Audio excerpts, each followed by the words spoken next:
Okay, I'm going to call the meeting to order, and the first issue on the agenda is discussion of sidewalk projects utilizing the WAMPO KDOT funds. And Christian Zimmerman and Tim Azier are here from PEC. Thank you, Mr. Mayor. I'll kind of tee it up a little bit. In 2019, we did a walk and bike master plan. If you remember, if you were here, did a lot of community engagement on that plan and came up with a few project ideas. One of them is basically a sidewalk that connects Bel Aire from west to east. It's a big ticket item, and a lot of times we'll need KDOT or WAMPO's help for these projects. We managed to get phase one in WAMPO. Kristen's here to talk a little bit about that process, and Tim's going to talk a little bit about some of the complexities that we've seen. I know we talked about the 53rd Street sidewalk project, and that's something where we owned all the right of way, and we had some delays and some issues with that. So I at least wanted to get this conversation out of the way so that we can go forward with our eyes wide open on the next project we have. So, Kristen. Thank you. Thank you, Ted. Good evening, Mayor and Council. Thank you for inviting us out tonight. We appreciate it. My name is Kristen Zimmerman. I'm a transportation planner with Professional Engineering Consultants, or PEC.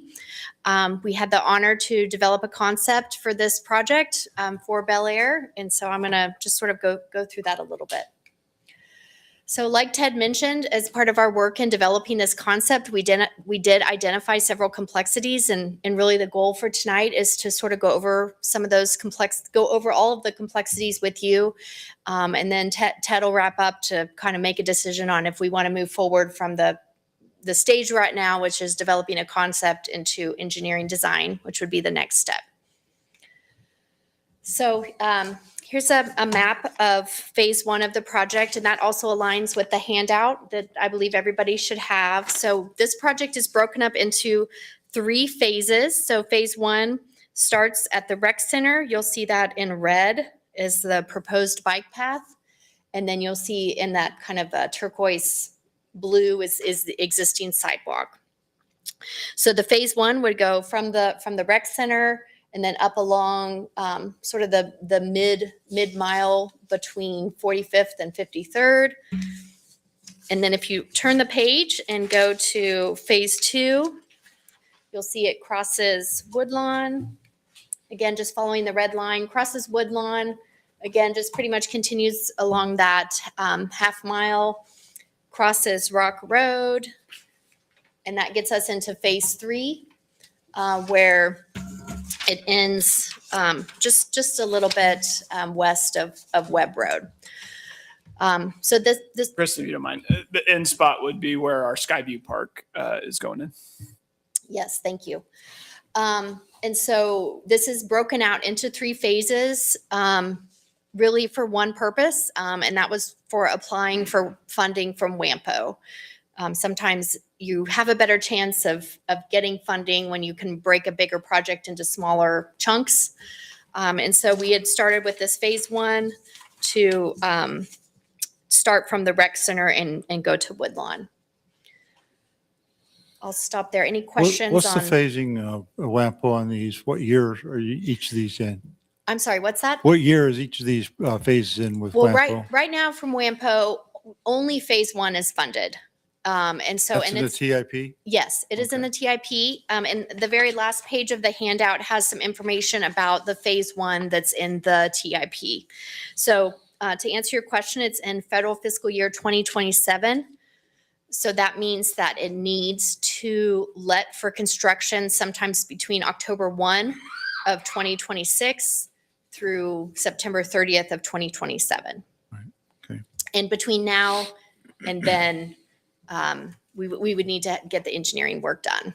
Is really kind of the next step. So that's the project. Tim and I are here today to talk about really kind of 2 kind of categories of complexities. I'm going to talk about the WAMPO funding and KDOT process complexities, and then I'm going to invite my coworker Tim Azier. He's one of our lead roadway engineering leads at PEC to talk about some of the engineering design complexities that are listed there. So as it relates to KDOT and WAMPO, like the mayor mentioned, phase one is funded by WAMPO. On the one hand, it's great to have grant funding to pay for 80% of the project. That's wonderful, and it frees up some of your own money that you can use for other priorities. On the other side of the table is it does come with strings, and it can be quite cumbersome. If you were part of the current, Woodlawn was funded with WAMPO money. The 45th Street is programmed for WAMPO money. And then the most recent was this sidewalk along 53rd had WAMPO money. And it's great to have the money, but it does come with quite a few complexities, really, really in two big areas. One is kind of dealing with WAMPO and their process. So there's quarterly tip amendments, and they do require some other reporting that goes along with that. Their other big requirement is sort of keeping on schedule. So like the mayor mentioned, it's programmed for this 2027 and it needs to stay in 2027. They don't have a lot of flexibility with moving schedules. So those are some of the WAMPO related constraints as it relates to the TIP. And then from the KDOT constraints is as it relates to the engineering design review process. So WAMPO awards the money, that's their job. And then once you start engineering, KDOT takes over with overseeing that review process. They have a fairly burdensome review process. It can take up to 36 months if it's a more complicated project, like a roadway project. This one should not take that long, but it is cumbersome. They have, they want to do an office check, a field check, and a final check. Where we submit the plans and then they have a certain amount of months or a certain amount of time period to give their comments and the engineer to incorporate their comments. So that's a pretty strict schedule. There's not a lot of flexibility in working with KDOT on reviewing the design plans. And then again, the other complexity with this kind of funding is KDOT will let the project. And so, they'll advertise the project. They'll receive the bids from the contractors that propose on it, and then they'll essentially pick the lowest bid and then tell you. And then, you kind of, you have to sign a letter saying you're accepting the bid, but you really don't have a lot of control over who's bidding or accepting that. So just wanted to sort of point out some of these complexities on the project as it relates to the WAMPO and KDOT. With that, I'll stop. Any questions on the project itself or any of these complexities? Kristen, I did have a question Yes. on the process. So first, how many path projects have you personally put through this WAMPO KDOT process? And I know I'll just state that those projects tend to be a little bit on the smaller side. Yes. From a value standpoint. How many have you seen go through this process in your experience? A lot. It's possible. I would say probably, like counting my time at WAMPO. So I was there for a little over a decade, probably, I don't know, 20 or 30. So a fair amount. Mm-hmm. And in communities like ours, like a suburb of the area.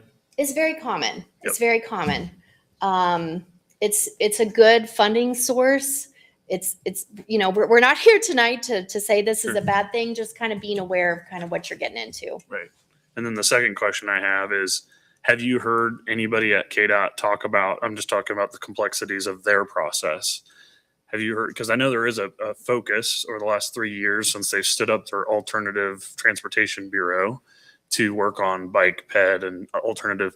Is there any discussion at KDOT to simplifying the process for these types of projects that aren't roadway projects that are independent? Have you heard anything? I'm kind of hopeful that they're thinking about trying to make that a little bit easier for communities as they try to work these types of funds through the process. But curious if you've heard anything. Well, a little bit. I'm going to say a tentative yes. I know that.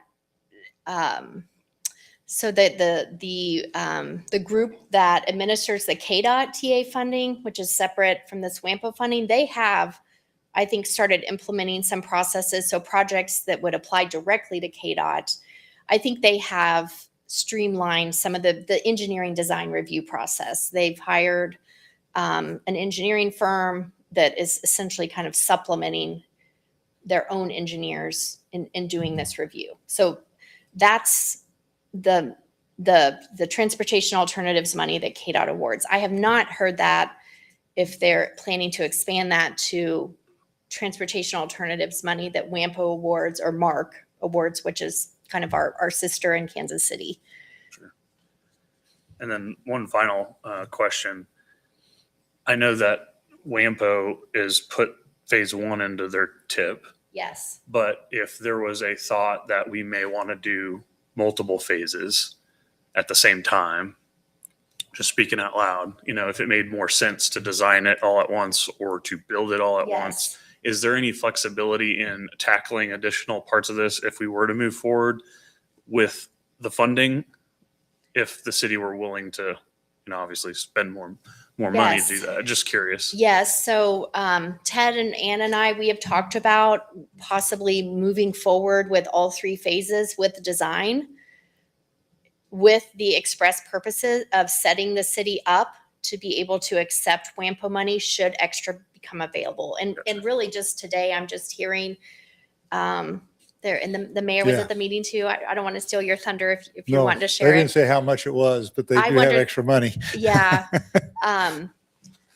I did some calculations when I came back. I think it's going to be $2 million per year, but I'm not sure how Yeah. many years they're going back. Well, it's good to know. I mean, you don't need to give any more detail. I was just curious that we're thinking like that, just to Yes, keep our yes, minds and we have thought about that kind of as your staff on that. Sounds good. Thank you. That's all I have. I might add, we've had 2 cost share applications for other phases, Councilmember Dean, that failed. But Yeah. Yes. we're Sure. also trying to unlock other sources of income.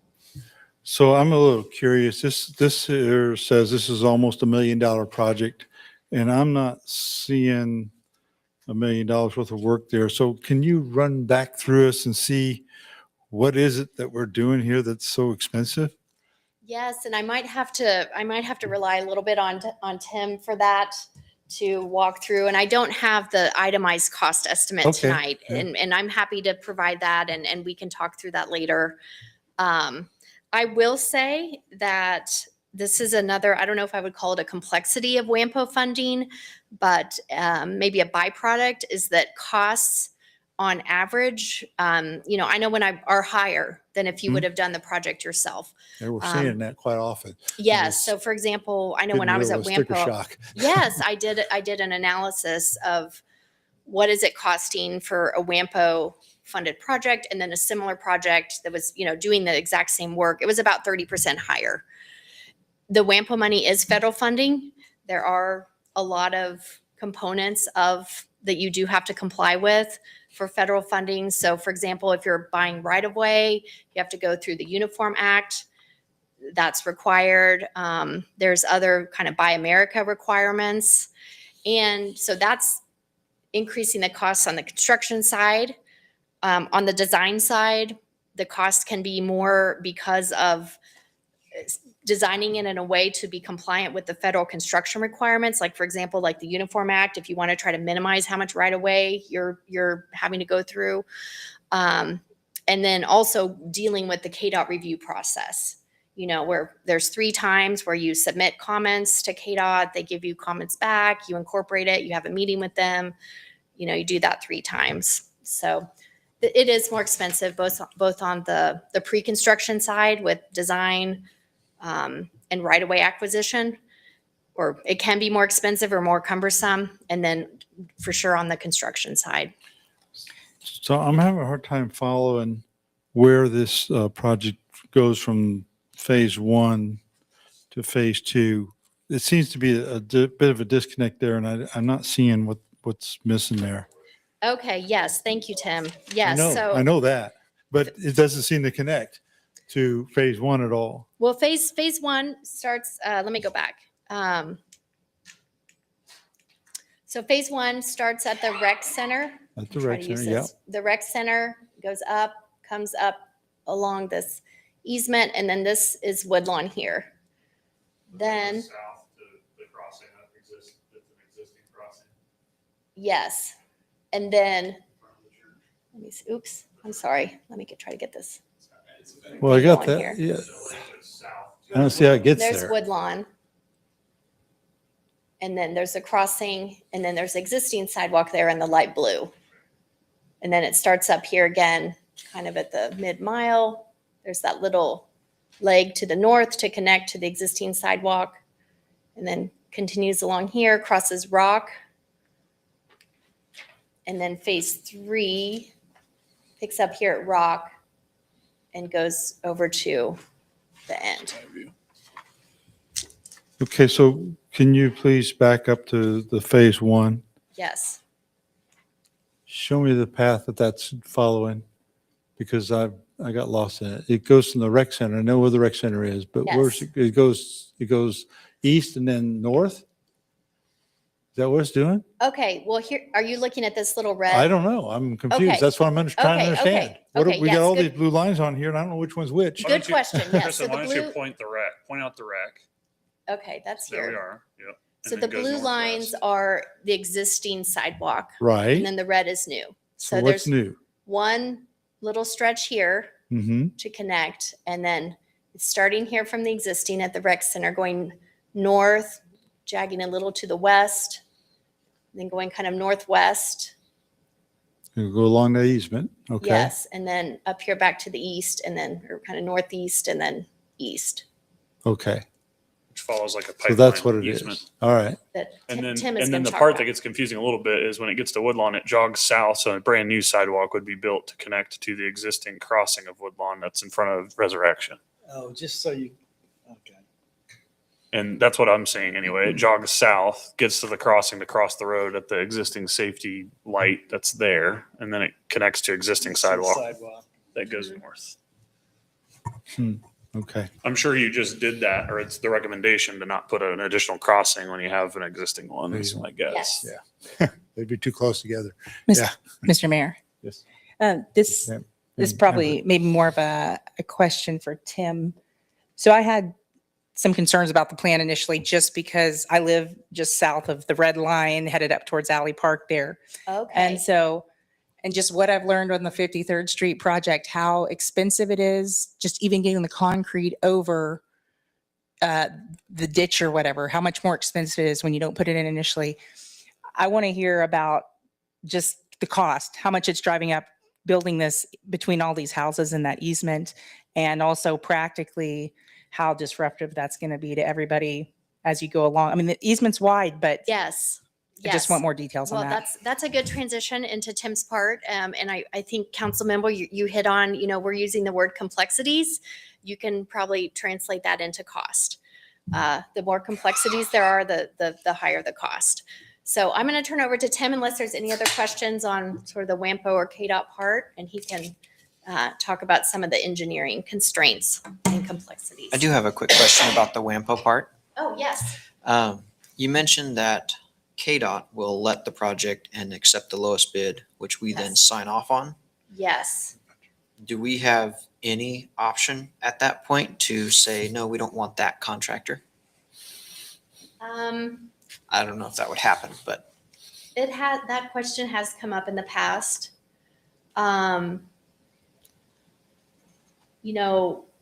For all intents purposes, the answer is no. If you do want to not accept it, that would be probably a conversation between KDOT and WAMPO. And, I think they would say, well, if you're not going to accept it, then you're not going to get this project. I would hate for it to come to that. And that's why we're kind of trying to have this conversation now, is that if there are questions or things the council wants to think about or talk about or ask questions, we would want to get that answer now. Because that has come up, and it's essentially, there's some nice phone calls and nice emails, but at the end of that, the answer is no. You don't really have a choice. gotcha. Thank you. So at that point in the project, you've done all the design work, you've gotten all the approvals of the design work. It's been out for bid and they've come back with their competitive bids. But we still get sticker shock on them. So it's like, don't really want to accept them because of the sticker shock, but you kind of feel like, what do? you know. Yeah, and I will say through the one positive thing through the KDOT process is with each of those checks at like 30, 60, 90, 99% design, there's a new cost estimate that is developed. So we can track costs over time, but the WAMPO funding amount is really locked in.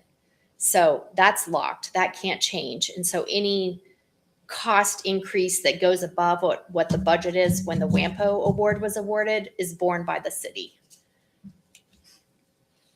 It's a good question to ask, though, and Emily Yeah. points out a lot of the things we need to be thinking about to help us prepare and hopefully help all of our parties be aware of what the expectation might be, so that we don't hopefully get sticker shock when it gets to that point. Well, and in this inflationary environment, I mean, it's great. You make a decision, like you said, a year and a half earlier, and then you're like, Right. this is not the same decision we were making, but we're kind of locked in now. So That I'll happens. turn over to Tim, let him introduce himself. Good evening. Again, my name is Tim Azier from PEC. Kristen has asked me to talk about some of the more complex issues. And before we get to your question about construction, let me cover the other stuff. And I may need Councilmember Dean's help with part of the construction anyway. Right-of-way acquisition, if we can flip back to, oh, I guess I got it. I'm asking for help and I'm in control, so. So we're identifying each one of those green parcels as a property where we're going to need to acquire sidewalk easement.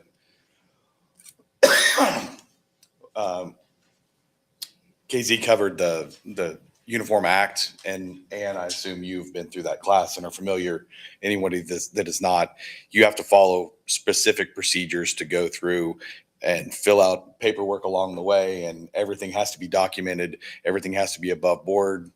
It is not a complex process, really, but it is paperwork intensive. I don't know if I've got a better descriptor than that. Feel free to throw one out if you have an opinion, but it's relatively straightforward, but not necessarily easy. I guess when I went through the class, when we got started with the Woodlawn project, in my opinion, it really wasn't anything that I wouldn't want to do anyway as a governmental entity purchasing property. I mean, like Tim said, there really is no under the table, around the table. It's all above the board. It's all as we would want, open, honest communication with residents about property that needs to be purchased, and then comes before the city council. So we do our best to protect the actual amounts involved, but there are appraisers involved. It's all very fair and open. I didn't find it terribly onerous. I think that, and maybe you'll agree, the purpose is just documentation to make Yes. sure that everything is done correctly, so that if anything comes up later on, it's all documented, how we got there, how the conversation went, what was offered, what was rejected. All of that is on paper, and excuse me, everything is documented as part of the project. I think with this, as you can see, as I flip through all of these, each individual property here is a homeowner that you're going to have to get an easement from. And part of the process is on top of the submittals that KZ discussed at field check, office check, final check, there's another one called PS&E, which is plans, specs, and estimate at the very end. And they will not accept plans until you have every parcel acquired. And if one person here decides, well, I just don't want this in my backyard for whatever reason, I'm going to force you to condemn me for this easement. And you got to go through the condemnation process for 1 or 15 of these. You can move forward while you're in condemnation, but you have to go into that process and have everything else. And what that jeopardizes is your overall schedule.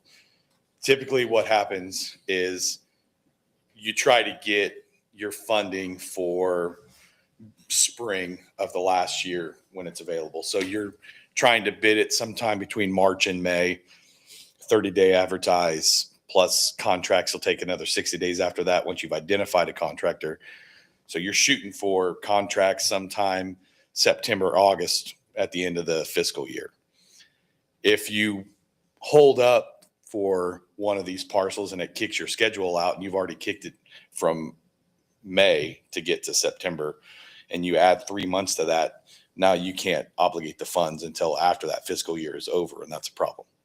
So understanding the pitfalls of this, you can move your schedule up and anticipate some of that. And I have had clients do that in the past. And once those unforeseen things happen, you kick it out 2 or 3 months, absorb that. Now you're on your original schedule that you wanted in the first place, bid it in the summer, it's obligated by August, September, and you're ready to go.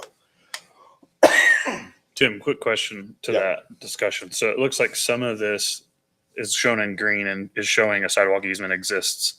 Is that something that would have been done during the planning? Sidewalk easement is acquired. Acquired. The green is what we would need to acquire, Gotcha. not as has already been acquired. So the green is sidewalk easement we would need to That would purchase. need to be acquired. The Yes. rest that is not marked is the opposite, something that we've put into plating and already has an easement. Or more than likely part of a gas easement that is the next issue that I haven't got to yet. Gotcha. All right, I'll let you keep going. I just wanted to No, clarify. it's a good note. It should be noted that that is sidewalk easement Needed. to be acquired. Needed. Yeah. Every one of those parcels is a separate property that we're going to have to come to a terms with on that homeowner. And many of them will just say, you know what, I would love to have a sidewalk there. Please show me where to sign. Some of them will not be that easy. There is a ConocoPhillips pipeline that runs through here also. And where we, Would you mind going to phase one mainly? Yep. Because that's kind of the first part. when we go through the ConocoPhillips easement, that will be a negotiation with them. We negotiate with gas pipelines and everybody all the time. We have people that do that almost full time. Some of them are easier to work with than others, and some of them are very difficult. Some of them don't want anything in their easement at all. ConocoPhillips isn't one of those, but they will make you be as far away from their facility as they can. If they've got a 20-foot easement and it's 5 foot inside one line, they're going to want you as far away as possible. And the reason for that is if they're 15 feet deep and something breaks, they've got to be able to get all the way down to it and bench down in a lot of locations, depending how deep it is and what the soil is. And if they need to, they're just going to tear out your sidewalk, and that's on you to come fix it. I think that's an understanding that you guys probably already have, but they're going to put that into an agreement, and that encroachment agreement that you sign with them will be very much terms for their favor, not yours. I think that's something that is overcomable, but important to point out that we're asking to go on what is effectively their land, and if they allow us to be there, we're going to have to make some concessions, and it may not be down the middle of the tree row. It may be up to one side, just so that we can appease them in their requirements. Do they specify the kind of materials they expect in these kind of easements, these kind of situations? We would be pushing for sidewalk, and from their standpoint, whether it's an asphalt or concrete sidewalk, I don't know that they would care. They would go into the understanding of if we need to go fix our facility or we need to go maintain something and we damage your sidewalk, that's your problem, not our I problem. understand that. I don't think they would care whether it's an asphalt or sidewalk. If you're going to try to light it or something, I think that's a different conversation, but I don't think that's part of what we're looking at here. Tim, just as a quick follow-up to that. So Yeah. I know some of these rails to trails projects or other similar trail projects, they have both a concrete section that's for biking and walking, but for people that like to run or whatever, they tend to like gravel surfacing, softer on their knees, that kind of thing. Have you seen that be an issue on these types of things? It's not something that I've personally negotiated with a gas line, but in my experience, if we want a sidewalk easement for a concrete and say a gravel path or a grass path or whatever, but we want to acquire, say, a 15-foot wide sidewalk easement or portion of their easement instead of a 10, and we had negotiate that with them before, I don't know that they'll have a concern over, especially the gravel and grass part, because it's not going to affect them any more than what's already out there. but that's probably something that we're going to want to negotiate with them as part of our agreement, that it's not just the sidewalk itself, it's also this adjacent, and I hesitate to call it a path depending on what materials you use, but, Tim? Sorry, over here. oh, sorry. I know, it comes from Speaker, everywhere. yeah. Anyways, how different of a project is this of running it along the pipeline versus the rails and trails that was referenced? I didn't work on the rails and trails. I know that there were other issues with that, and I don't know that I can speak to those, but this isn't unachievable. I think it's something that will have its pitfalls, like I discussed. And as long as you're aware of that and prepared for it going in, I think it's something that can be successful. I'm already aware of about 10 property owners who absolutely do not want a bike path run through their backyard. Yeah. I guess another question I'd have is how many trees is it going to take out? Because there's tree row pretty much along that whole thing. Obviously, I can't answer that without being farther along than we are, but our expectation is to not remove any trees that we don't have to. And not having walked this personally, I'm looking at it from an aerial because that was essentially the scope that we had. And it looks like we can do most of, if not all. We're talking about, a path and a pretty wide easement. So Understood. And then the other thing is along the green line, even here on phase one, those are pretty decent like properties, and they bought or built those homes without this being in the mix of the economics of what they decided to bite off to go buy property and pay taxes on it.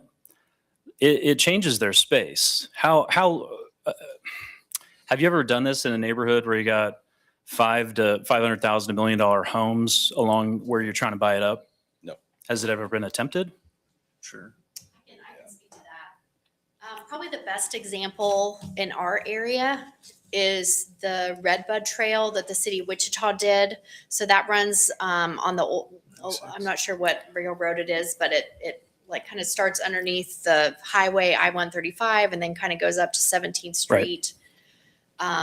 And then, that there is some nice There's some nice homes on there. homes in there. That they would probably be the closest example. Except that was a railroad already. Yes, correct. And There used to be freight trains running through their backyard, and now it's bicycles. 30 years But ago. it wasn't acquired. That was my grandpa was the estimator that was appointed to actually value those Oh, that's neat. as far as the yes. value transfer and stuff. But And really to answer your question about, how is this different than kind of rails to trails? So the rails to trails, I mean, that whole word was on an old rail bed, and there was some sort of ownership transfer between the railroad company and the city, because a lot of times because there was some contamination or they just were abandoned that rail line. And so there was the whole idea, well, let's repurpose it for something useful. yeah, that way they don't have That to is not maintain the it. case here. Win-win. you Yeah, know? that's a very different case.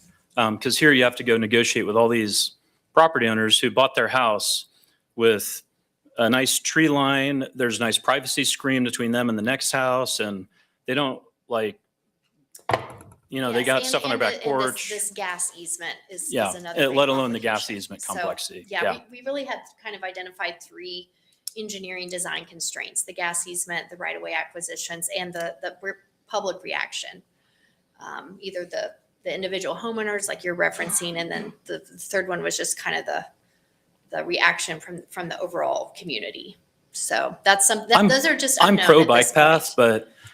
but I don't think that's going to go over well. So when be did we do this bike path plan? We had a lot of citizen engagement on this bike path plan. Do you know what year that was? 2019. It's 2019, so it's 6 years old. I will say that, sometimes these kind of details don't really come out from a planning process Right. until you get No, into a good. concept and engineering, right? Right. I'm guessing when the bike plan was done, nobody was looking at gas easements, things like that. No, of course not. But the layout of the path was already there, and it's been out there and for all that time. So I I mean, if we don't want to do it this route that we've got proposed here, we probably need to go back through public engagement on this because we've already spent a lot of time doing public engagement on this. So I realize it's 6 years old, but that's just a concern I would have that we've done that due diligence and we've now And Mr. maybe Mayor, need to revisit it. Yes. if I may, my neighbors that are along this path on phase 3, when I brought this up to them, they had no idea. So I'm not really sure how the engagement was gone about or if people along proposed paths were targeted to be involved in the conversation or not, but they were totally surprised, which also brings me to, I really want us to re-engage the paper on how we make announcements because they shouldn't have been that surprised because they live along the path. And for someone to have to like proactively look up on the website changes like this that really impact them, I think that's something we can work on. Well, I appreciate that.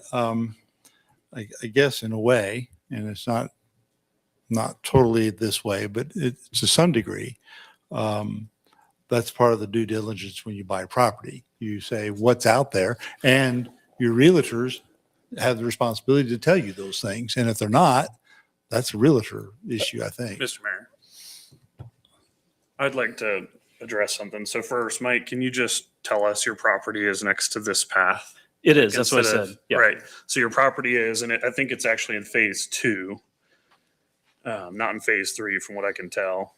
And so there is a chunk of sidewalk easement that's been indicated in that section that needs to be acquired. And I don't disagree that when you get to a certain stage, public notices have to go out. I don't know that involving the paper would actually do what you think it would do because the paper we have to publish that in, at least now, is the Arc Valley, and that's a subscription-based paper. It's not the Bel Aire Breeze.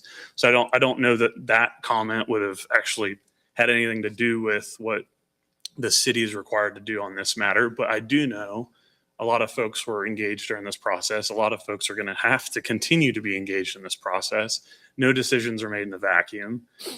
All citizens will have to engage, not just a select number of properties. And obviously you have to negotiate property easement on any project of any significance. And so whether you have property on it or not personally, or you have friends or family, those things always happen on any city project.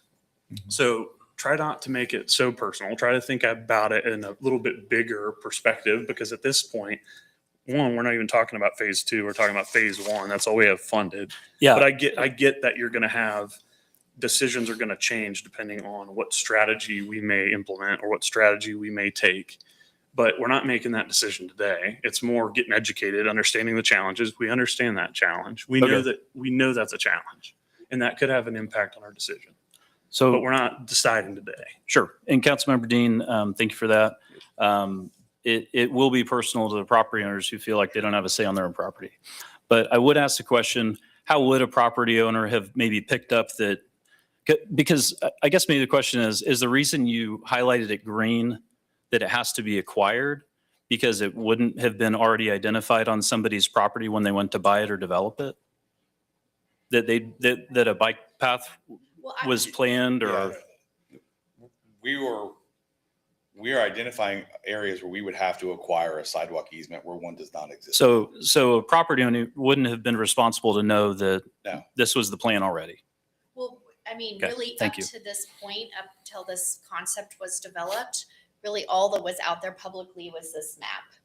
And so, you could look at this map and say, okay, future bike ped network, blue pedestrian routes or sidewalks, and red is bike and ped route. So everywhere you see red is what the city is planning on at that time. Right. So essentially, for people who are buying their homes, they weren't given any kind of legal notice that this is happening. Correct. This was a concept that was out there. Yeah, This was right, the most okay. detailed, yes.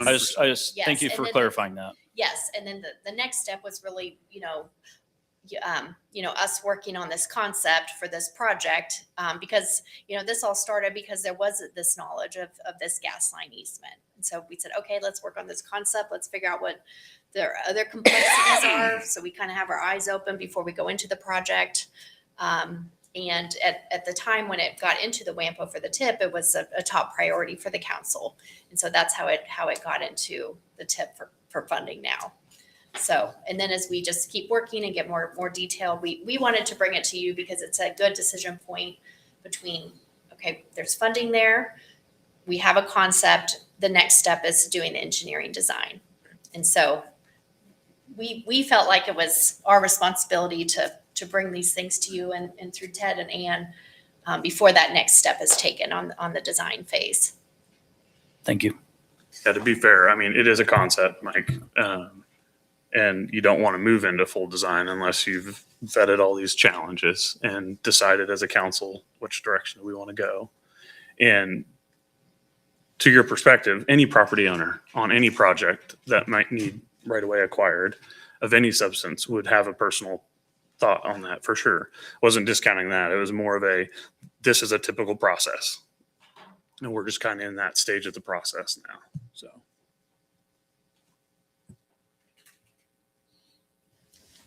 Ted, do you have anything else? Yeah, for me? so- Answer any more questions? I mean, So next step is me going out, having an engineering firm bid for this and it coming before the council. We're looking at $80,000 engineering expense. That's something you can vote up or down. That would be a decision For point. phase one or all Phase three one. fees? Phase one. Only phase one. The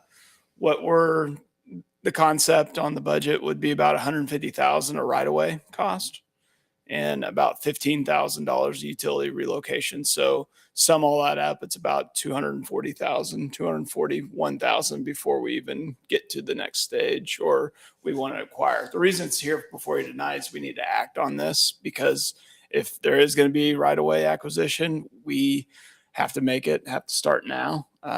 As Tim mentioned, one property owner going through condemnation could put our 2027 funding really at jeopardy because we need to be that far out. So really what this is just to give the council more information as they make their decision as we go through and able to ask questions. We're just trying to be as proactive as possible, knowing that there's some issues out there. Ted, can you revisit those costs? I assume that Sure. was the total, that pre-construction local, that 274. What was Yep. the breakdown? 80 engineering. So preliminary engineering, 75 or 76,000. I'm going to round up a little bit, Kristen. I have your, you have the cost estimate. yeah, Or are you yeah. looking at I have your this? cost estimate. Okay, because So I I- know we updated some costs I- for the Yeah. last tip. Okay. Right away, 150. And So this real- is just phase one. So that would be just these green areas on the east side of that. Okay. correct. And then 15,000 for utility relocation. I think that adds up to 240, little under 241. Now, what Kristen presented on the back of your sheet is more accurate. This is a email from a while ago. So So really that totals at 274 So- pre-construction. That 241,000 you just told us about, is that over and on top the total construction cost of 973,000? no, that's included in it. It's I believe. included in Yeah, that? see the total local is 469 plus the Okay. WAMPO award equals, yeah. Okay. It's a little more. Just want to make sure I was looking at the right numbers. Yeah. So if I follow right, that's intended to be the 274 pre-construction total, and the grand total of all costs is just under $1 million, like 973. Mhm. And that's just for phase one. So it's a big investment for us, if that's something we want to do. You think our CIP is about $1 million right now balance, or projected to be $1 million. So this might be something we would want to look at bonding for or using transfer for. And then just a quick follow-up. So 45th Street, which is our next, I'll say, major arterial street, the plan on it, Garver's already designed it, or it's through KDOT, it's going through. Its plan is to be similar to Woodlawn, where there's a larger path on one side and a sidewalk on the other. So that would connect us east-west from Oliver to Woodlawn. Correct? Just want to kind of like put some options out there Yep. of other things that we're doing. And that's in the nearer future, like 2027, hopefully, to start. It just seems like a lot. I mean, I'll start. It seems like a lot for just that section. And where my mind goes is we've got 45th Street, hopefully in the next few years, going to be built. That would help us get east-west connectivity, at least for that mile. And then we'll have east-west connectivity already at 53rd on a multi-use path. I don't know. My gut's telling me that it doesn't feel like a good return on investment from the standpoint of understanding that we're going to have two east-west routes on a mile within a mile of each other. So I'm starting to struggle with that level of investment, just knowing, I'm equating it to what we've spent money on the last few years being on the council. And we've spent about $1 million and I know this is kind of, it bleeds into different years, but we're trying to spend $1 million a year just on road maintenance. So it really looking at $1 million for just a small section of this path I'd like to rethink how we might accomplish some of this. But it feels like it's a stretch for me, just from a purely funding standpoint. I don't know how the rest of the council feels, but that's just my general feeling right now as on the cost side. Mr. Mayor, I'll follow David? up on that. As the map that you showed, I take the blue line all the time, and I would probably never go up to the new line to get to the rec center. Yeah, it's on your first page. So $1 million does sound like a lot for that little bit of improvement. So I'm not sure how we chose phase 1 versus phase 2. Phase 2 looks to me like it'd be, sorry, Mike, but it looks like it would be a lot more useful. But my real question is, this WAMPO money, can it be used on the 45th Street sidewalk or anything else? No. Okay. It is a couple things to go along with that. So one, this particular funding source is only for bicycle and pedestrian type projects. So Put a bike path along 45th, that doesn't count. it could. We've done that with other projects where, you took the bicycling and pedestrian elements of a arterial project and put it to this funding. That can. Personally, that's where I'd rather see my bike path. Yeah, that's going to involve some conversation with WAMPO because this is programmed as this project. I don't know how that would go. I'm happy to work with the council and kind of give some tips on maybe some suggestions. They are getting ready to open a new call for projects and they generally like to work with cities and, try to help out when they can. But they could take many different positions. One is like, well, if you don't want to do it, we're just going to put it back in the pot and make it open to everyone else. So, Kristen, on that, I want to follow up your comment because one Ties of into the Woodlawn. the things path that's that on we my already have. heart is the 53rd Street path and how long that took and how much that's cost. And this is on my heart. I think this path is worthwhile. I just don't know that it should be maybe done in this way. Maybe it's even more of a trail. And maybe the city does it as an at-large project. And I'm not even suggesting that I know what the future holds on all phases, but just speaking about this phase, if we were to move it forward as a city project and make it more of a nature trail or something to tie our park and our rec center and Woodlawn, which will be a more active corridor once we rebuild, this section of Woodlawn. I guess I don't know that the cost is a significant piece to it. And I do agree. I think I'd rather see our efforts with WAMPO and grants be spent on larger arterial projects where we're going to get a bigger return on investment versus sort of feels like we spin our wheels on these really small projects. So anyway, I wanted to follow that up because I agree with you as far as how we leverage WAMPO. Well, one of the things I'm seeing here, and I kind of appreciate what you're saying about having a path on 45th and one on 53rd, and now this is an interim in between, and maybe that's not so needed. But we lose, and this is not so much to say we need to do this, but we lose some of the connectivity, like from the rec center, if we don't do that piece. Maybe another thing, just thinking a little bit out loud, is we take a section from 53rd down here so that we have some connectivity from 53rd. I know we kind of talked about doing some of that to help with Isley and get a crosswalk at Isley, but maybe you bring it on further down. I don't know. I'm just like I said, I'm just thinking out loud about some of these issues. But I appreciate the idea that you're pointing out that we're going to have two major paths right in the same mile, within a mile of each other. And I don't disagree with the connectivity to the park and to rec center. So maybe there's like a little bit of a half measure we can do where it's not as expensive. It's not through WAMPO, and it's not as expensive. And we also connect it to Oliver, which I know we've got we restriped Oliver and it has bike lanes on it now. So if there is any sort of connecting it to the rec, maybe it's sort of through Alley Park and down to the rec. And that's sort of all we do. And then that gives us the connectivity up to 53rd.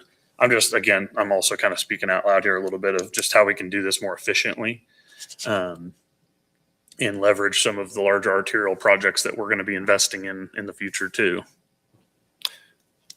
Ms. May, if I could follow it up. Have you looked at, just looking at where we're starting today, rather than where we were starting back in 2019, have you looked at other alternates you would recommend that might work better and go over better? That wasn't part of their scope. Oh, So, sorry. I'm yeah, so that's sorry. something- No. Okay. No, I'm you're good. just a new guy. Okay. I No literally started sweat. like last week. No sweat. Kristen would have made up something on the spot for you. So Well, I mean, I do think the city took a smart step in doing this concept. Like, let's just look at this at a concept level before we jump into engineering design, so we can figure out some of these potential complexities that we have found, and now can come back to you and talk about this particular one. But I think there's probably opportunities coming up to talk about new priorities, either for streets or bicycle and pedestrian projects. The city might want to look into just new priorities, at least for the WAMPO purpose. I know that'll be coming up next year to submit new applications. So that'll be a good chance to talk about different priorities. Mr. Mayor. Ms. Hamburg. The only thing I was going to say was, I was just thinking through the Red Bud Trail and just, you've got concrete and you've got, the crushed limestone, and it's a different feel. And just, I just keep thinking about the easement that goes northwest from 48th up to Alley Park. And you might lose something putting concrete in there. There's something nice, even just now, just the grassy easement. But I kind of liked your idea too. If we wanted to do something, something more naturey, I don't know, but it just doesn't seem like concrete makes sense there. And then addressing the other issues where you're going to bring a lot of traffic in really established areas. So that was what I was going to throw in, is I hadn't really thought about kind of a halfway measure that might make more sense for us to do independently. So thanks. Mr. Mayor, Mr. McIntosh. could you break down sections of this phase one plan and speak to is there a specific section that's a major cost driver? We've been talking a lot about the $1 million price tag. Yes, there and I wish I would have brought the detailed cost estimate with me. Tim, are you able to speak to any of this? Try. Okay. And I didn't mean to give up on your constructability question. We can get back to that. We kind of got off on other stuff, but His question is pretty much, my question. just for constructability, I assume this can be slip formed and it's wide enough to get a truck down, and that would go pretty quickly. I don't know that it would be a real concern for me from a construction standpoint. I think it can all be done relatively easily. And obviously, if you go with a crushed limestone path, some of that just becomes even easier. From this standpoint, I don't know that there's anything that jumps out to me other than access. It's going to be difficult for some of these places, which can only drive up your prices. Access for construction. Yeah.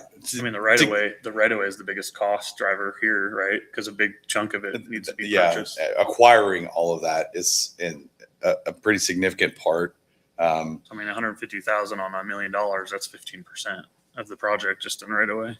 And the other thing I'll say is I think we try to be conservative with our numbers because nobody's ever upset when we have more money at the end of the job than we started with, and we can give some back, but everyone is always upset when we don't have enough and we have to ask for more. So I'm sure the numbers reflect that, and hopefully it's more money than we would need ultimately, but I think it's not as straightforward as putting a sidewalk through a park where you can drive wherever you want. You're going to be in people's backyards for part of it. And there's grading and other things that are going to be things that affect construction. I don't know if there's something else you see that I don't. I'll say but- one more thing to the pipeline is pipeline owners usually have really strict requirements on construction inside their easement. And so it does make it a lot more difficult because they usually have requirements for you to have one of their folks on site while you're working in their easement. And usually it's more if you're digging and doing underground work, but I don't know what it would be for They're not going to this. like a concrete truck rolling over there. They're not going to want, so it is a more complex construction project just from that perspective. And I agree the access would be, obviously depends on when you build it. A lot of that area is undeveloped to the north, but Yeah, By that's the the time other you thing that build we're it, not it could be talking about developed. is those undeveloped lots up there. We're assuming we can talk to whoever owns that, the developer or whatever that is, and get one agreement for all of that. If that's not the case, or if that one person becomes somebody that doesn't want to sell, that's a whole different issue.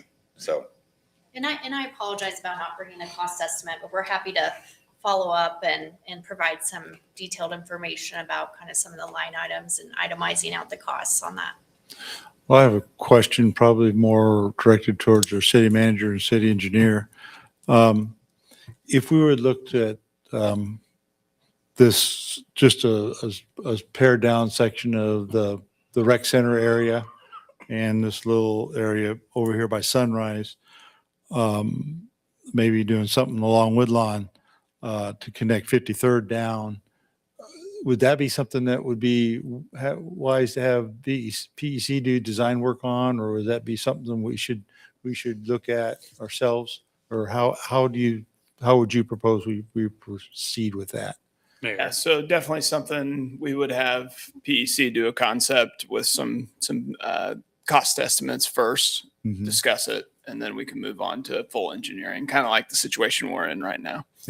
Okay. Mayor, I'll add one more thing to that. So if we were to look at a pared down, just in my opinion, I'm just speaking for me, from the rec center up to Alley Park and back to Oliver would be sort of, in my mind, what a pared down version of this would look like if we were to try to proceed it just as a city, not as a WAMPO project.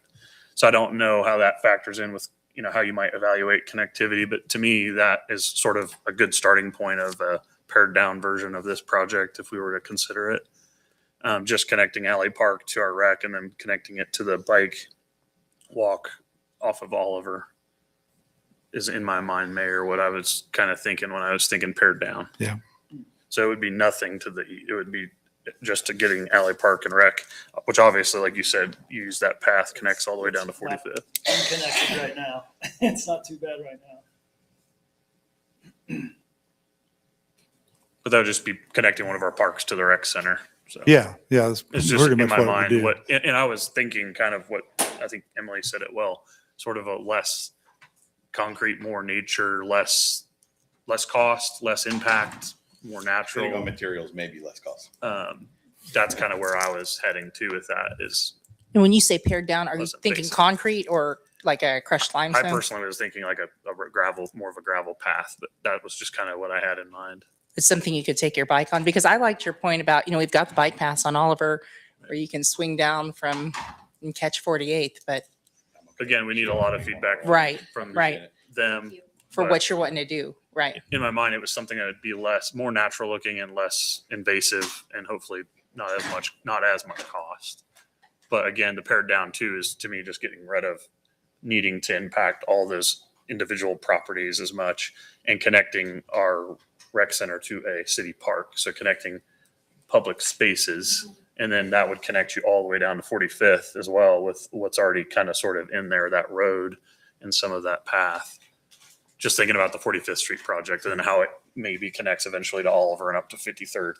again, just kind of thinking out loud. Yeah, well, there is a bit of a gap there between the rec center where it ends Right. and Hillcrest, which brings you down to 45th Street. But that little red section there just north of Sunrise is something that we might want to look at too. Yeah. As again, part of the same thing. right. As like a city type project and not a WAMPO type deal. Is that what we want to do? Is that consensus? Personally, I wouldn't bother with, I mean, like I say, I ride that blue line all the time to the rec center, and then I ride the blue line down past Sunrise. And you're connected to the 45th. So yeah, it saves you a little bit if you want to put some little thing to Alley Park. It might be a nice walking trail. I don't know. But Mr. David, you're pointing to the street that's just on the other side of those homes, right? Because they can't see what you're pointing at. Right, sorry. If you're talking about invading homes, the red line goes in everybody's backyard. I know that's already an easement. Up here? No, to the left, back where you were, between Alley Park and There's the rec already an center. easement there, yes. Yeah. There's already an easement there. yes. Versus the blue lines that are not that much difference in distance. And to me, the rec center is already connected to 45th through those blue lines and going through the rec center blue line there. Yes. Now I cheat a lot and go by Sunrise, but that's not a public one. But so what I'd rather have is a connection back to our Woodlawn bike path, because I don't have that on 45th Street right now. Right. But that'll come. That'll come. 45th. But if we could use the money for that one, that would be a lot more So do efficient. you want them to see if they could repurpose the project for the 45th, Well, that's what makes sense to me. 45th Yeah. thing? And then Because that's then already we'd have designed, Alder and Woodlawn connected. but I'm certainly not against that. I if think, that funding could be allocated as to our bigger project. yeah, but lessons learned here, I don't want us to get into this project split like we did on 53rd, because I think that cost us a lot of money, splitting that project. I think that was a mistake. And Mayor, if I may offer a comment on the condemnation part. I mean, if we're going to condemn, and you guys can correct me, I guess, if you don't think it lines up, but if we're condemning properties, we have to give them a fair value of what they're losing. That's true. And we're talking about property values on $500,000 to $1 million homes, which is right where it's going to cut. That's going to be a lot of lost market value. I don't know that we're talking about condemning any properties with what we're talking about here, though. Well, you're talking about the original idea Is- of the See, phase See, one. I'm the I'm entirety of the sorry. phase And so one. maybe we've I'm totally just clarifying. bailed on that now. But I just wanted to make Suggestion I sure made that is use the pipe- 150 pipeline easement. So the $150,000 estimate on easements, I think, is really light, really, really light, is my guess. For phase one, you think that's like? Yeah. So it's a lot of that's not even developed in phase one. Some of it is. I think most of The it is, green. but I'm not The going to green. speculate on what market value of Yeah. properties are going to be, Mike. I don't think we need to do that. But I agree that the less invasive, the better. And what I've suggested is just that. It doesn't require any condemnation. It's actually using the existing pipeline. Now, whether the pipeline easement needs something from us is a whole nother question. We'd have to kind of vet that out. But I think my thought was connect our park with our rec to public spaces. Hopefully we can make that work with the pipeline easement for very little cost on the right of way side. And we could focus on how do we pare down the size and the material and scope. Again, trying to think of how do we connect our public park with our rec, which a lot of people would benefit from. I think you're a little too focused on worrying about what might happen. We're not even to that point yet. Like we've got to make a decision of are we moving the project forward or not? And then we have to take the next step of what property might be required. And if it doesn't work, it doesn't work. Right. But but they were highlighting that the green is, It is. they'll have to buy it. Yeah. And I highlighted that when we started. That's 15% of the project cost is what I said earlier, which I agree. That's a significant cost, Yeah. even if that is the number. Do you have enough information to move forward or? I do. And with the conversation, and I appreciate the lessons learned, because that's essentially what we're hearing right now is we're saying, let's get out in front of this before it becomes a problem. I think we've identified several problems. I can definitely have a cost estimate for phase one, a detailed one for you guys to look at. But I think we also are going to reach out to WAMPO and see what we can do with the allocated funds to this phase one, if that can be diverted maybe to I like that 45th idea. Street, have that answer for you. So have the cost estimates for phase one, have that answer for you, and then maybe some lines to look at connectivity with Alley Park, the rec center down to 45th. The one thing I will say, I'll try to get at least the estimates to you rather quick, because if you are serious about going forward with phase one, we need to start now. I'm not hearing that tonight. We don't make any actions tonight, but I'm going to somehow try to get that in front of this body so we can make the final decision on phase one so that we can pivot and adjust. I think the other element of this is if we are really committed to these three phases, it's got to be a top priority, because it's, as I think Councilmember Dean mentioned, it's going to be quite a bit of our priority money, if you want to call it, in our CIP. So that's another element to consider when you're thinking over the next week before I bring this decision to you, is how do you want to spend our money in that priority fashion. Just real quick as a reminder, we're talking about the 10-foot path north of 45th Street, currently in the 45th Street project, correct? Okay. Yes. Mhm. Yes. Okay, any other questions or comments on this particular item? This 20-minute topic took an hour and 10 minutes. It was a healthy, robust discussion. Though. No, I'm not complaining about it. Just, Thank you I for was your just, time. Thank you. just ribbing our Mr. city Mayor. manager a little bit. I'm sorry to be Mr. late. Baghdad. I Yes. do have one other question. Go ahead.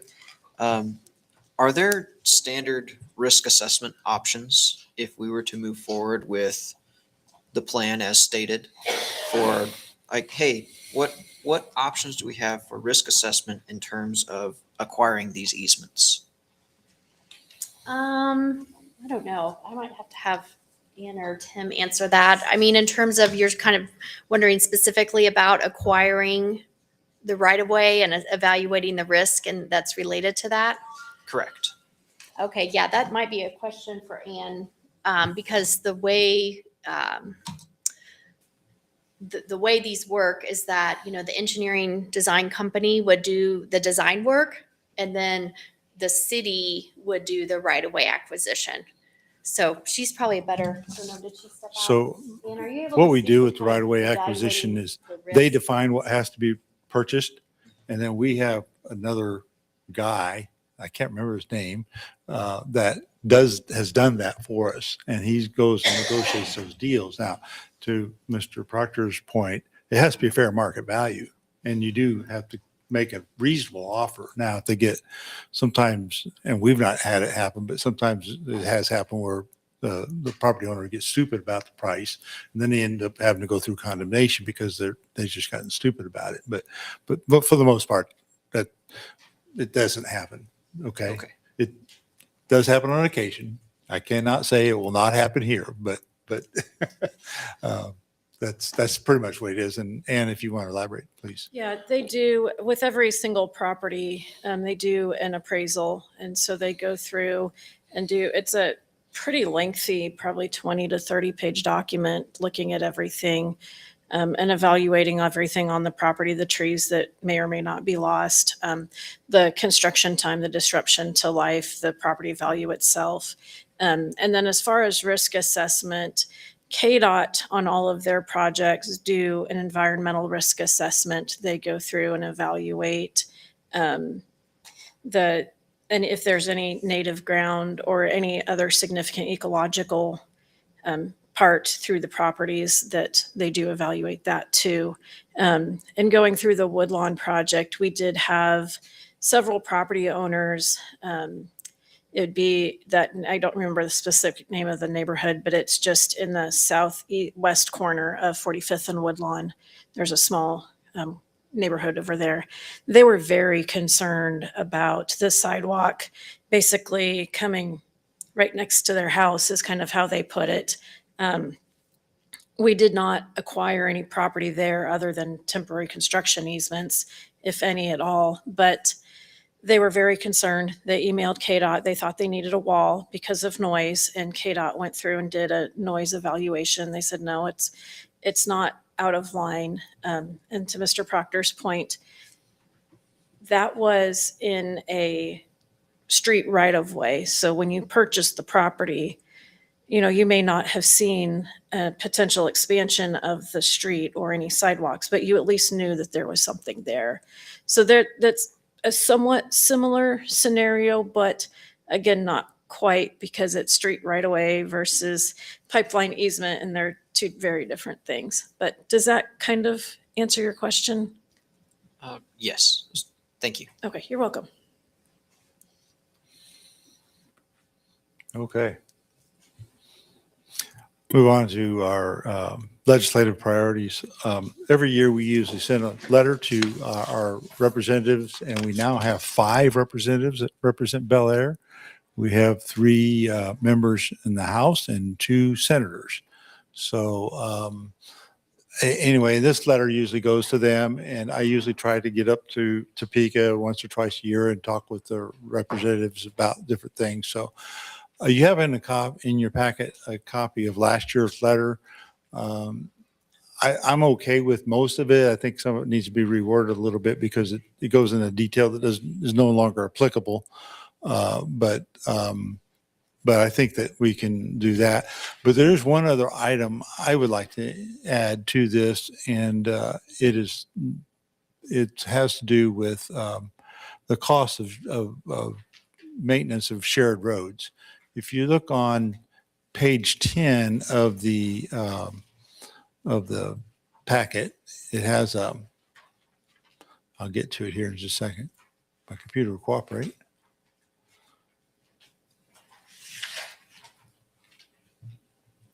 So on page 10 of the packet, under comprehensive transportation program, the last sentence of that was one that actually our city attorney was very good at getting something put into the League of Kansas Municipalities policy statement. That is related to this cost of shared roads. And so what we have currently, we have all of Oliver that we own, we have to maintain, but the west side of Oliver is all Wichita, and they pay us no money for that maintenance, any cost of that road. We have other roads that we share with Sedgwick County. I think we still share a piece of Webb Road with Sedgwick County. And so now, while they did a nice job for us by doing a mill and overlay of that road, going forward, we're responsible for all the maintenance of that road. And they collect taxes on the east side of that road. Wichita collects the taxes on the west side of Oliver. And so the whole purpose of this is to say, hey, let's do something that's fair to everybody. I mean, we don't want to cheat anybody, but we have these requirements that we have to annex these roads, but we don't get any benefit of shared maintenance. So I believe our city attorney has drafted something that may be applicable. I don't know if you can feel free to share that, or if you feel like you can share that, but I'll let you do that. Thank you, Mr. Mayor. The language so far is very brief. It's statutory language, proposed language for a statutory amendment regarding mandatory cost sharing on roads that have different government bodies on the side, perhaps a municipality or a county, vice versa, so that there's some type of a shared cost agreement. I did reach out to a couple of contacts in Topeka after having a conversation with the mayor. The response was to share this recommendation with one of our legislators. Then the legislator would reach out to the revisor's office, because that is how they share information back and forth. Okay. Then the legislator would then confirm who is the appropriate attorney for this type of language, and then make a suggestion as to the most appropriate location for such an amendment. I did get a response just a little bit before our meeting tonight. I did share a little bit about the language, and it's language. They do have attorneys that work with this type of subject matter, so they were just saying that we need to have somebody reach out to one of our legislators. And I don't think that is a problem. I mean, I know all of them, but I don't know all the legislators, but I know all Bel Aire's legislators. But so I don't think that would be a problem that we can do that. Mr. Mayor, quick question to clarify. Where were you Yes. suggesting us add the reference to shared local roads in your letter? Was it going to be under transportation and it hasn't been added, or did you have? It is somewhere not, else? this is last year's letter. And Okay. no, there's going to be some modification of this, Sure. probably mostly minor, but Tweaks. this would be Yeah. this would be an addition to what's in there. I would say, yeah, I think it's worthwhile putting something. I don't know off the top of my head what that would be, but I think it's worthwhile to state that. I mean, that is a problem across our county, and as you stated, We but- learned it's a problem statewide. right, we're intimate with what happened, right, with all of our local jurisdictions. But also the other thing, and just kind of minor, Mayor, on your portion under transportation, I would just two things I would just quickly say to add is under the area you talk about K254, I would highlight and refer to the KDOT local consult that just recently occurred and the support that was given for those projects specifically. And then also, I would even dare to say list South Central Transportation Coalition, because our projects were on their list. So I think that would be good to include them in the letter or refer to them in the letter to their list of priorities. I think that would be helpful on that subject. Yeah. Good points. Thank you. You're welcome. Okay. So, I mean, that's just what I'm saying. I do want to hear what others have, what they think are important priorities, or they think some of these are priorities shouldn't be in here. Either way is fine. So it's really open to your input. I'm a citizen, so I don't have the right to speak. I would like to. Well, you can come and speak. This is a workshop. This isn't a formal meeting. I knew it Okay. was, and I've spoken before at workshops. I have a concern because you have a statement in there, oppose Medicaid expansion. Mhm. There is just a single sentence with no explanation. My concern is very grave. There are working families out there that have no insurance in this state. Yeah. They're the people that wait on us when we go to buy food at restaurants. They're the people that bag our groceries. They're the people that are watching our kids at school, para-educators, people that don't quite make enough. And I'm real concerned that you've taken that stance. 78% of Kansans want Medicaid expansion. It's money that comes into this state, it comes into this community, and it helps. It's really, really painful to me to listen to the struggles so many people have that are the working poor in this country. They're my neighbors. And was surprised to see this council make that stand. I hope they change that wording and support Medicaid expansion. Okay. Thank you. There is a whole lot that can be said about that for pro and con. I don't think unless the council just wants to get into a discussion about that, I don't know that we would do that, but that's certainly fine. We can do that. But I understand what you're saying. I know I have family that's in that boat. They can't afford the insurance because the insurance is so expensive. They take a paycheck or they get insurance. So they go without the insurance. We're one of 9 states that doesn't provide Yeah. for our poor.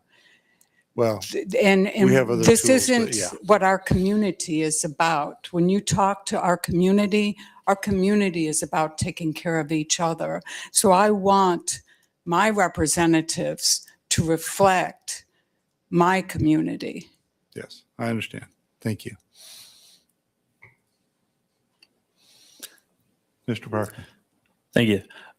So how did that phrase get in this, or who's up to it to draft this specifically? I don't remember all the details about how this was drafted because that was a year ago, but so it was, we had discussed this issue last year, and this is last year's letter. This is not this year's letter. Okay. So we can change this letter any way we want.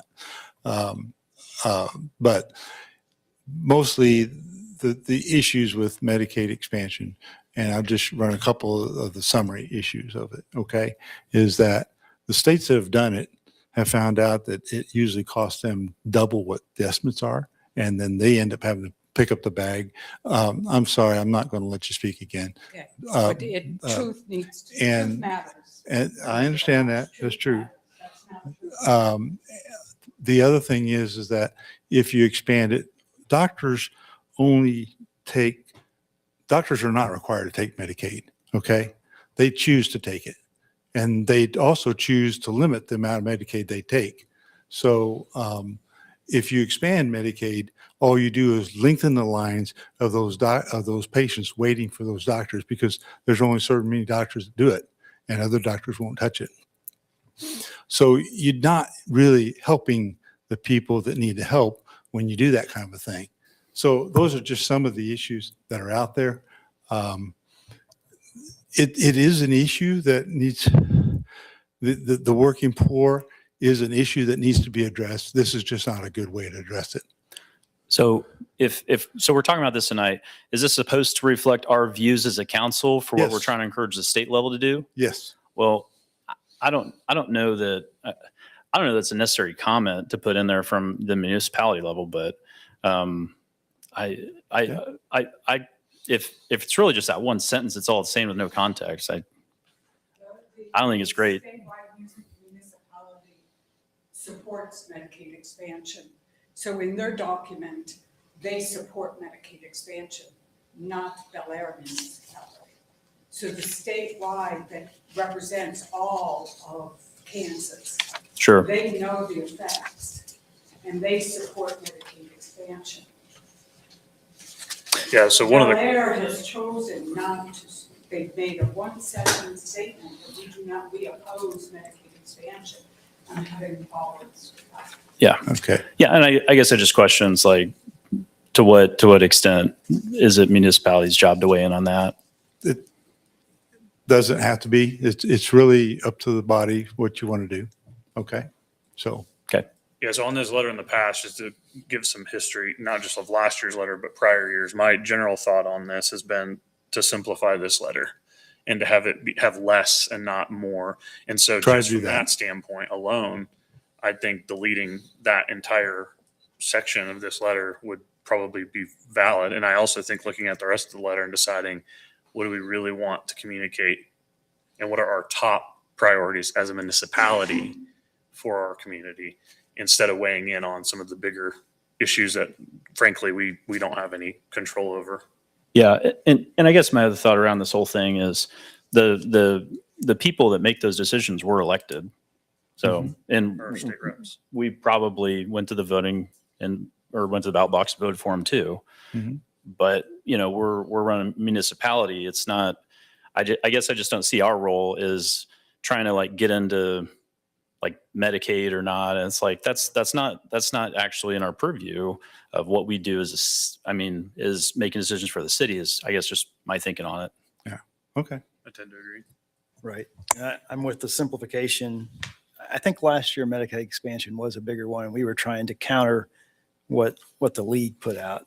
We were trying to say that we didn't follow their checklist. Mhm. Was why we emphasized it more. I think we probably focused too much on what the league was thinking instead of what we need to think about it as the city of Bel Air. That's Yeah. just my thoughts. We can take it out. It doesn't have to be there at all. Doesn't have to be mentioned at all. If that's what you want to do. Mr. Mayor, I'd be okay with pulling that out because we're already at 2 pages in terms of being relevant and hitting hard. The only thing I had on my list was I really like this paragraph under number 6, water, about home rule. And I think there are some threats to home rule that are in the pipeline possibly.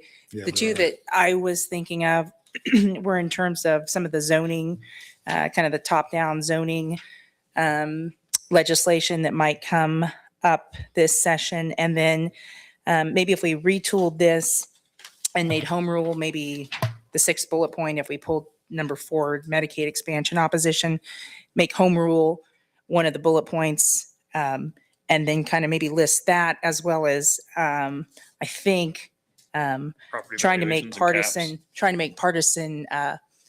make all elections partisan is another issue that might come up, which I'd be opposed to. I don't think that would be helpful to make Bel Aire elections partisan. So I was thinking maybe make home rule a bullet point, and I like everything it says in this paragraph, but maybe shorten it, make it a bullet point, and then put those two specific things under it. I almost wonder if the property valuation and the discussion of caps is also a home rule thing a little bit. Like they're trying to like manage our local decisions from that. And that's obviously not something that anybody, I don't think, would agree with on this bench. I would say so. And then maybe number 3 could also become a bullet point and make it shorter, punchier. Yeah, Just a thought. I agree. Because in the past we have discussed, it's nice that this letter is more to the point and really highlights the heavy hitting things, not a laundry list of things. Okay. Transportation, we've already talked about the KDOT thing, so that's good. All right. You like the water. I think Ms. Hamburg said she liked the water issue in there, but you thought maybe it should be under home rule?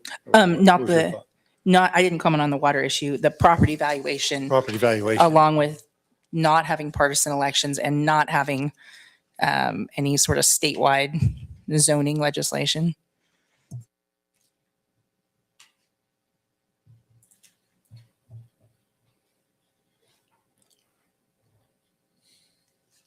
And Mr. Mayor, I don't know if you saw Jim Howell, Commissioner Jim Howell put out a very extensive, like 20-point discussion on this idea of a cap.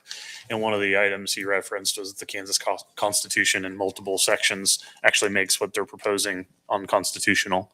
And so I don't know if it's worth reviewing some of his research that he's done just to cabbage onto it and use that in the property valuation section or not. I just wanted to make sure that you're kind of aware. I think you're aware of it.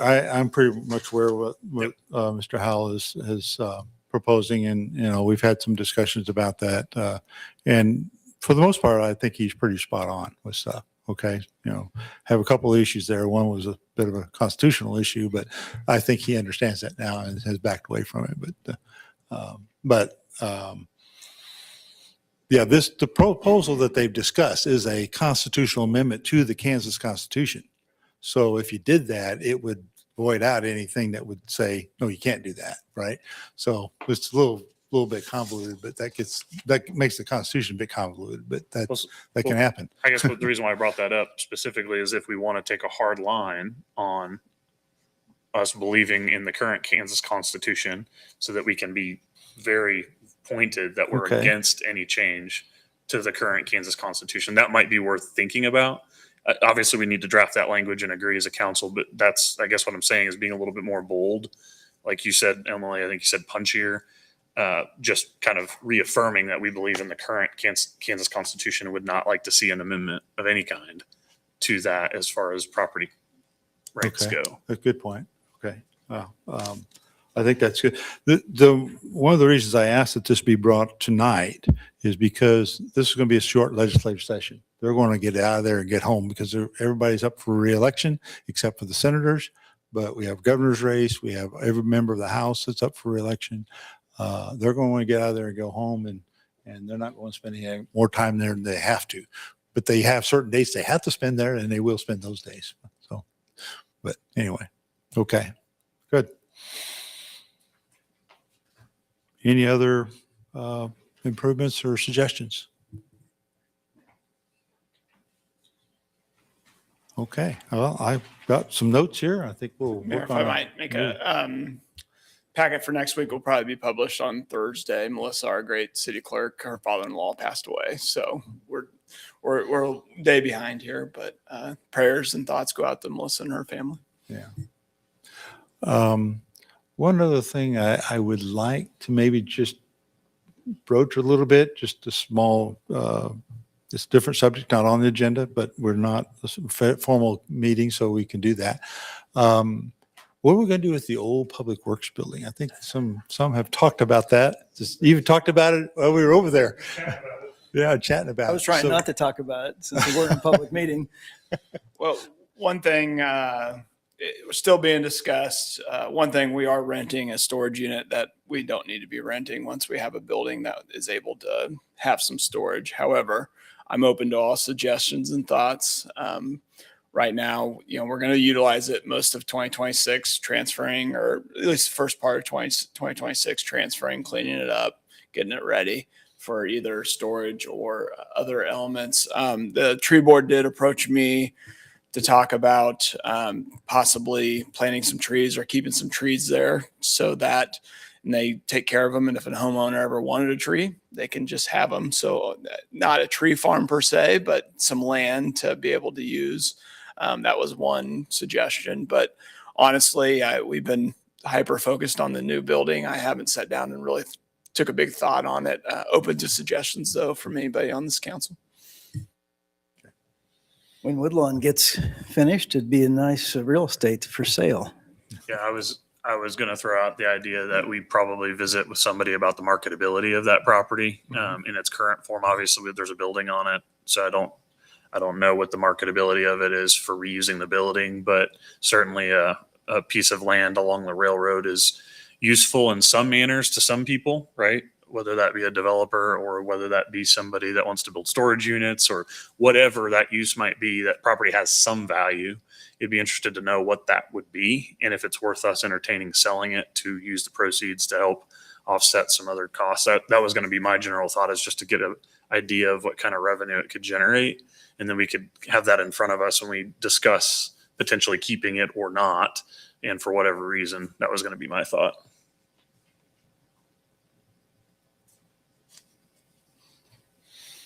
Okay. Any other thoughts? I had one last thing since I wasn't here last week. I know we've got a really full workshop in January with short-term rentals and everything associated with that. That'll be a hot topic and a long night. For February, I know we talked about, I've heard from multiple residents about wanting to at least consider the golf cart issue.